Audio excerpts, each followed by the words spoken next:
what's unique about deployments specifically, I think, is everybody out there, like we're all in it together. Like you mentioned, like I was with DIA, which is under the Department of Defense or Department of War now, and we're there to support the warfighter. So we lived on military bases, we ate in military chow halls. We fell under General Order Number One, so all the same rules and regulations. I had a military CAT card that said DoD civilian. Got a peek into these various worlds. I mean, I got to play with the bomb robot. I got to wear the like they call it a scuba suit, like the big helmet and the stuff, and play with the robot. I got to go up in an OH-58 helicopter, which is it was a two-seater with no doors in Mosul, Iraq, the most dangerous city in the world, and fly around. And then I got a private lesson, and then I got to fly the helicopter in a war zone. Oh, I got to, really? yeah, it was amazing. Wow.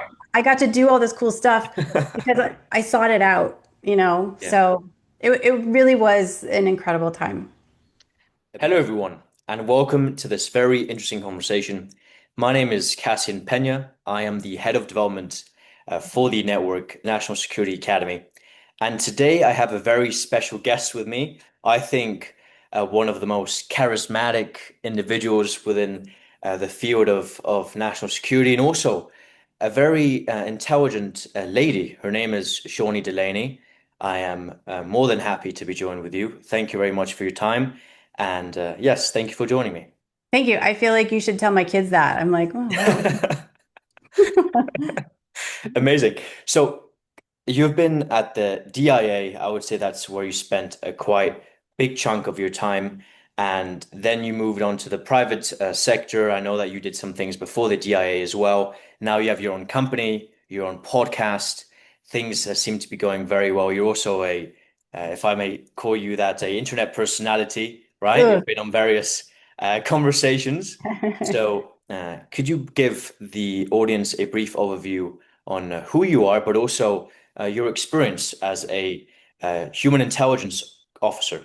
hmm Well, it all started when I was two. No, I'm just kidding. So yeah, like you said, I really, since I was a young girl, honestly, I always wanted to get into intelligence. I was very, very interested in psychology and human behavior and wanting to understand why people did bad things. Terrorism in particular was always very, very interesting to me. And so I'm one of those people that my motto, my personal motto is find a way to get to yes. And I came from a background, a family that was not into working for the federal government. I was kind of the black sheep. And I suffered a lot of setbacks and rejections. And I just would kind of find different avenues to get to where I wanted to go. And I ended up landing finally at the Defense Intelligence Agency and went through all kinds of incredible training there and was very fortunate to have been able to serve my country as a case officer, which is a human intelligence officer. So, for those who don't understand what that is, my job was to go around the world and recruit spies. Basically, I convinced people to commit treason on behalf of the United States government. So, I had the privilege and the honor to work with some of the most fascinating people in the world, all for the betterment of U.S. policy and making sure that good decisions were made. Yes, no, amazing. And I know that you were in various crisis conflicts, that you say, or countries at the time. You were in Afghanistan, if I'm correct. You were in Iraq, and you mentioned various times that you might have been the only person that perhaps didn't have a military background. And you, even though everyone was in their fancy and nice uniforms, you were there perhaps with a jeans and t-shirt, right? Yeah, And you yeah. were in the With a middle gun of on my hip. Yeah. That's exactly right. I think most people already could gather what you were doing there. So, being that, could you share any moments from your deployment, so to say, to these very interesting and volatile environments? Yeah, they were so challenging and so interesting. I look back at these with nothing but good memories. I had some horrible, horrible things happen to me, and none of it was easy. Not one day was easy. But when you realize that what you're doing is saving lives for a living, that's a pretty powerful feeling. I woke up every morning after no sleep, and being rocketed and mortared, attacked all night, just eager to start the day to try to get more intelligence to try to prevent stuff like that. What's unique about deployments specifically, I think, is everybody out there, like we're all in it together. Like you mentioned, like I was with DIA, which is under the Department of Defense or Department of War now, and we're there to support the warfighter. So we lived on military bases, we ate in military chow halls. We fell under General Order Number One, so all the same rules and regulations. I had a military CAT card that said DoD civilian. But you think about like holidays where everyone's missing their family, but again, we're all together and we're all fighting the fight together, quite literally. And so this sense of teamwork and camaraderie was really something special. And you had challenges. You had things where, my vehicles broke down. Like I had the whole front axle of a car that I was in fall out. We didn't have good communications. We didn't have good resources, but you made it work. And I was able to, mostly probably through my own initiative, kind of just branch out and find avenues to support us with different military units. And that was great too, because, excuse me, with DIA, we had kind of the flexibility that I think CIA didn't have overseas. And so if we didn't have something, I would go find the people that had it and befriend them, kind of recruit them, befriend them. It was a two-way street. It wasn't just take, take, take, but we would offer them support as well. And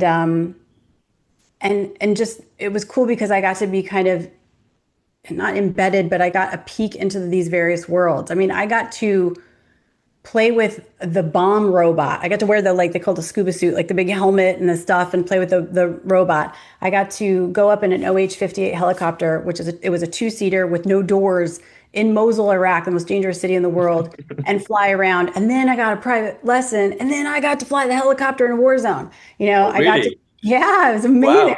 I got to do all this cool stuff because I sought it out. Yeah. So it really was an incredible time.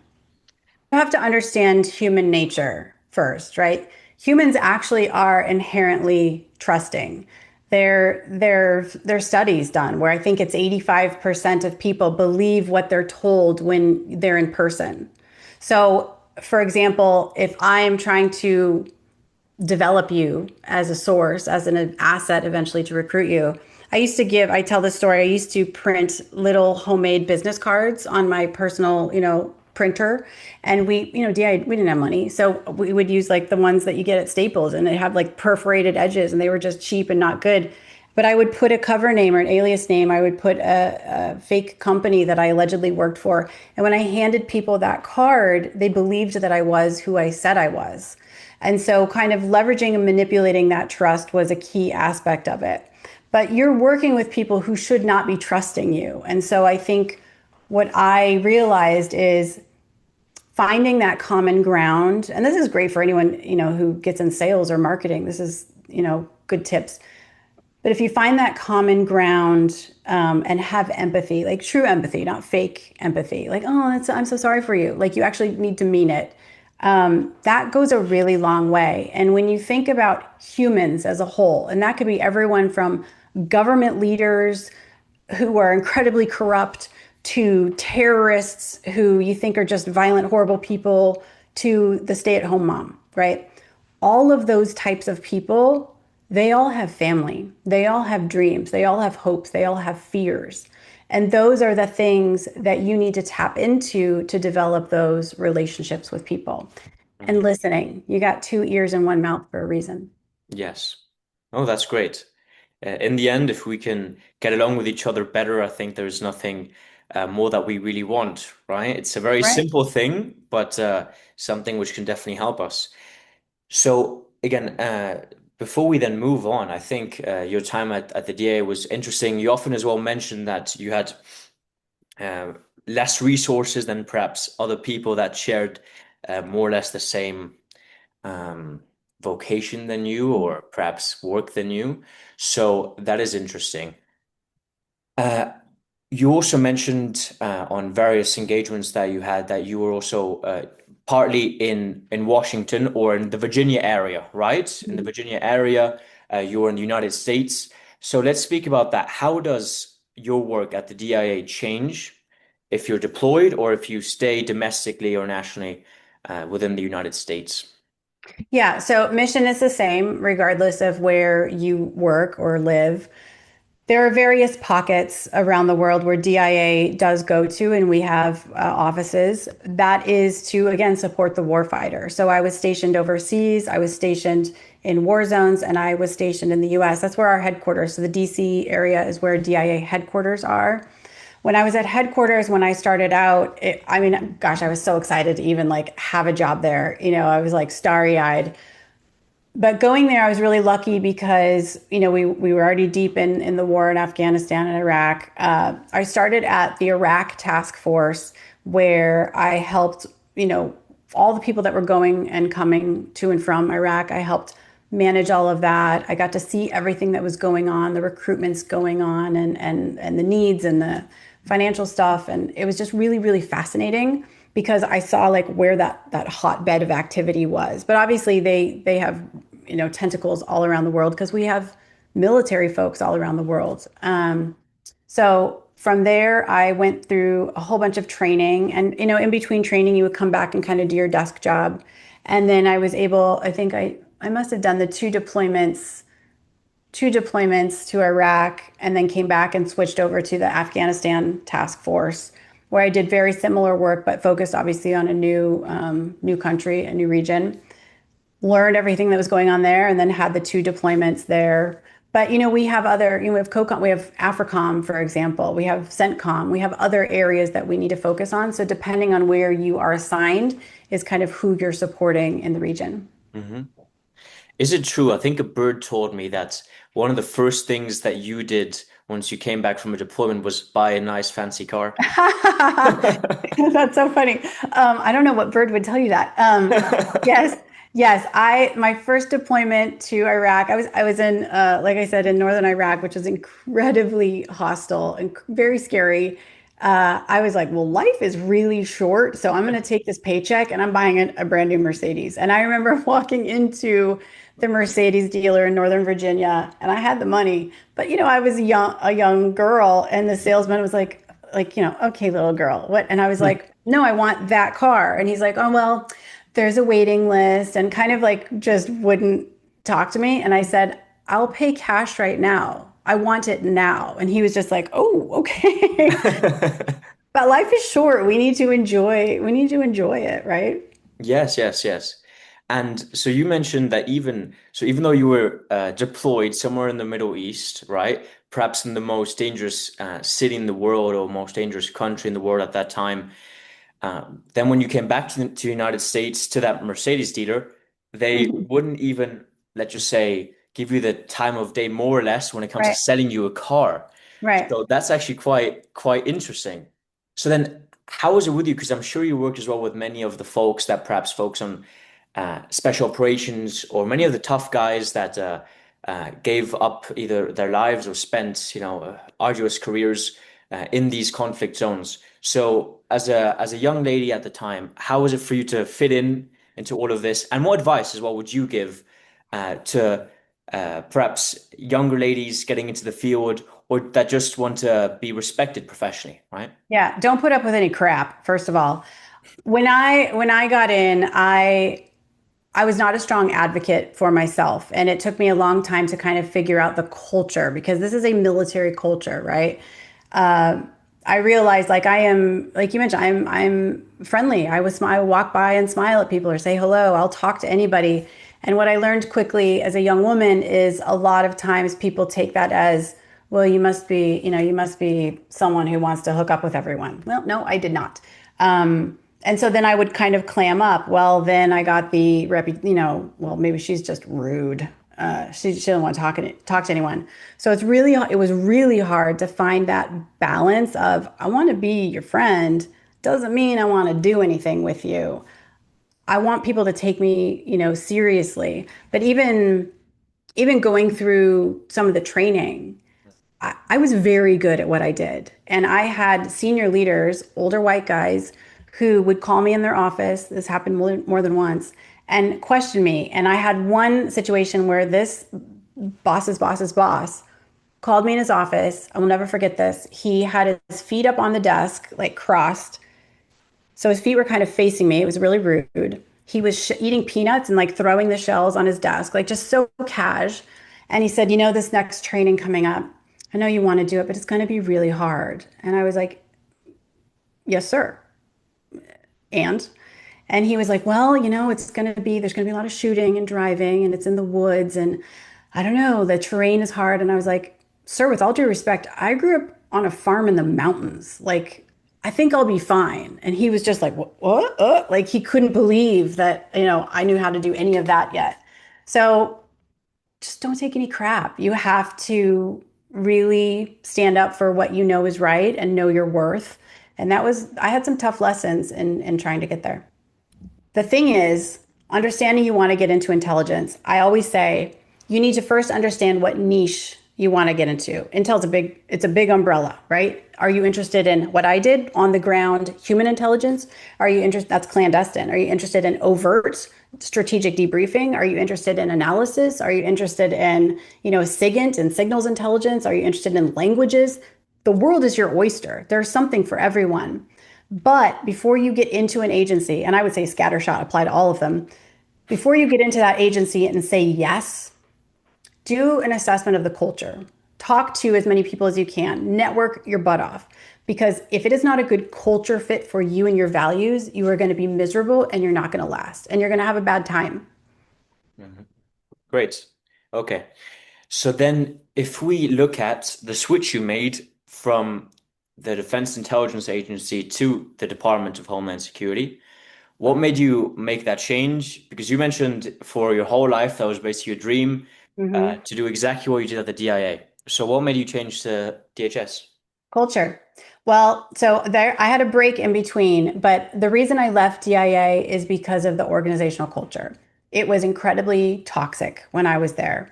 I I worked for people that should not have been in leadership positions.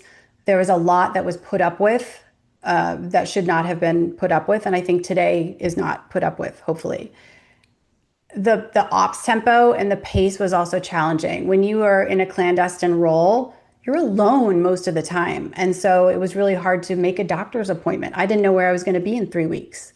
I could be, running, meeting an asset or something.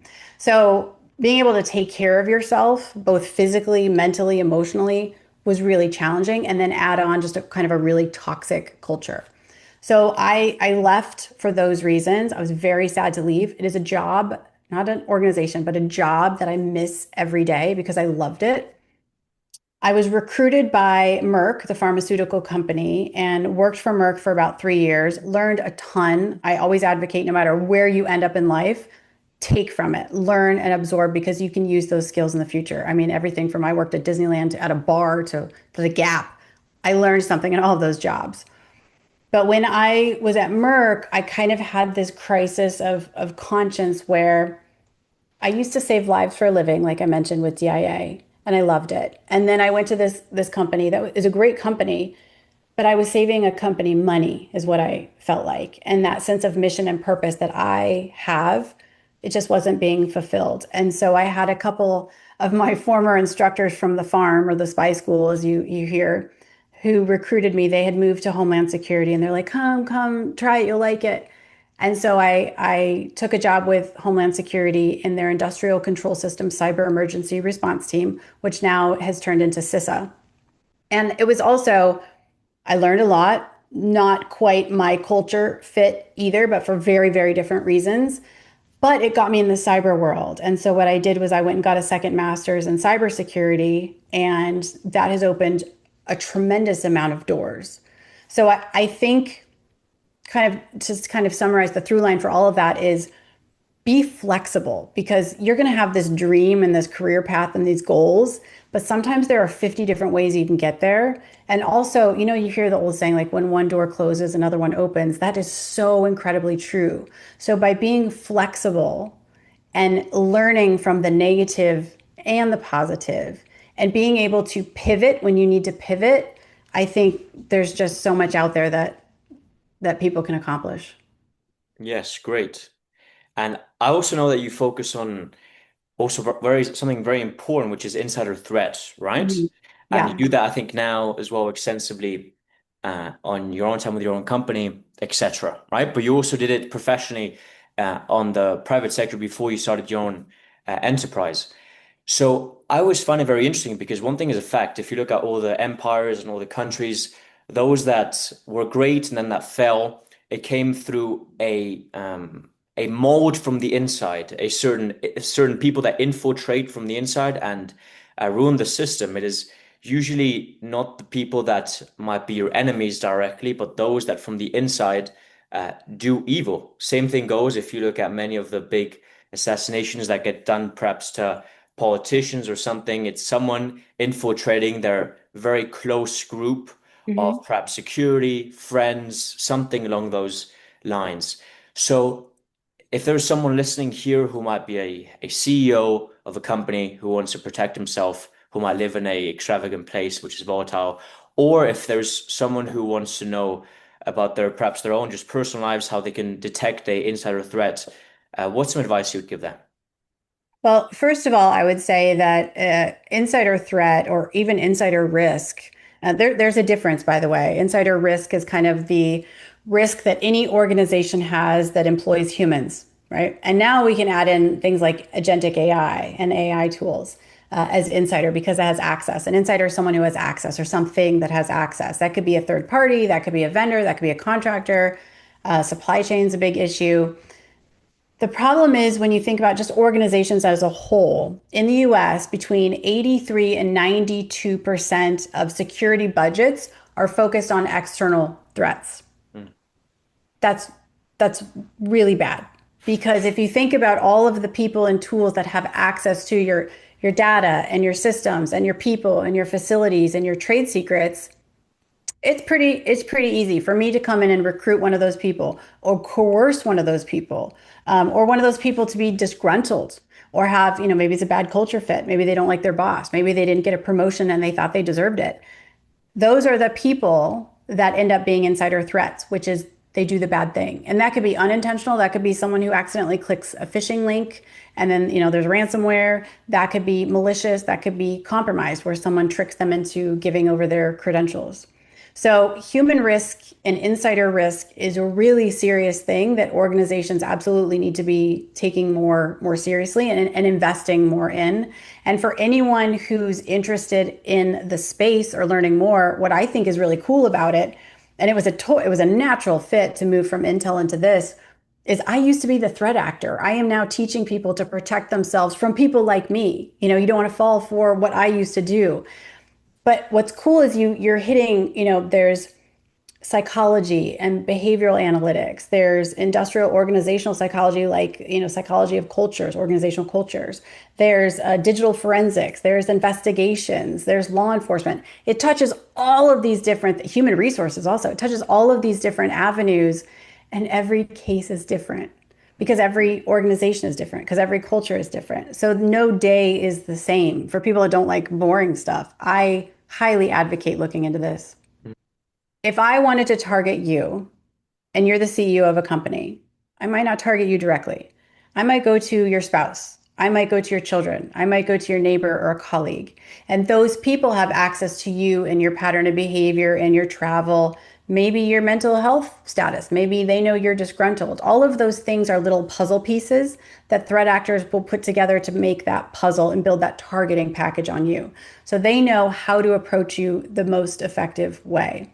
So, what I would say is, I would ensure that my inner circle, from family to staff, and even home staff, a lot of these people have staff that work at home, not just in the company, that those people understand that they are targets, how they would be targeted, and that they need to report anything unusual or that makes, the hair in the back of their neck stand up. I would also, for an organization, recommend having an insider risk program where they do training and awareness, which is not boring. It's actually really interesting, especially with this topic, that teaches people how to build good cyber hygiene so they're not falling for that phishing, link. And advocating for reporting and having confidential reporting because a lot of people don't feel safe reporting stuff. They fear retaliation. I've been in orgs where you report stuff and you get in trouble. So it's having a safe culture. It's integrating these risk programs. It's educating your workforce and your inner circle. Truly, awareness is just such a big piece. You now created your company, which if you want, you can speak about. I think that'd be very interesting. What made you even start your own endeavor? Perhaps it's linked to that purpose that you were mentioning of wanting to somehow get connected with that saving the world, and at the same time also acknowledging that the private sector it also offers great advantages and many positive things. Yeah. So how is that for you at the moment? What are the main things you're working on, and how do you see the future? Yeah, I love it. I love it. You're right. It did give me a sense of mission and purpose again. I got tired of working for other people. I think that coupled with the fact that I felt like my unique experience was unlike anybody else, and our organizations needed to hear it. They needed to protect themselves better. Because truly, I think when we're thinking just national security level, we're getting our lunch eaten by our adversaries. We are hemorrhaging trade secrets to other companies. Our organizations, especially private sector, they are hesitant to admit what's really happening because they don't want to see it. It's like, like little kids, like, la, la, la, I don't know. If you don't acknowledge what's happening, if you don't acknowledge the threats out there, the stuff that your employees are working on so hard is just going out the door. It's walking out the door. Um, so yeah, I feel like now I feel like I am able to help individuals and families and businesses, which is a far broader scope and mission that I had, even conducting espionage and saving lives. This company, it's Vaillance Group. We've been around for 7 years and we have had just incredible growth. It's been amazing. I have learned so much. It's been hard. I am exhausted. I work 5 billion hours a week. I don't sleep, but I love it. I eat, sleep, and breathe this stuff. And I get to work with companies and organizations and government agencies and countries, even now, all over the world. I get to see really unique problems. I get to help mitigate really unique threats. And there's nothing like it. It's fabulous. Perfect. So, any last advice that you would give A to someone starting off, B to someone starting off their own venture like a startup, right, which is an amazing thing to contribute, and then C perhaps to make that switch from public to private. Lots. For someone who's just starting out, especially if they want to get into the intelligence space or any space, I would say learn as much as you can. Learn, learn, learn. You can never be an expert because there's always going to be something to learn. Network your ass off.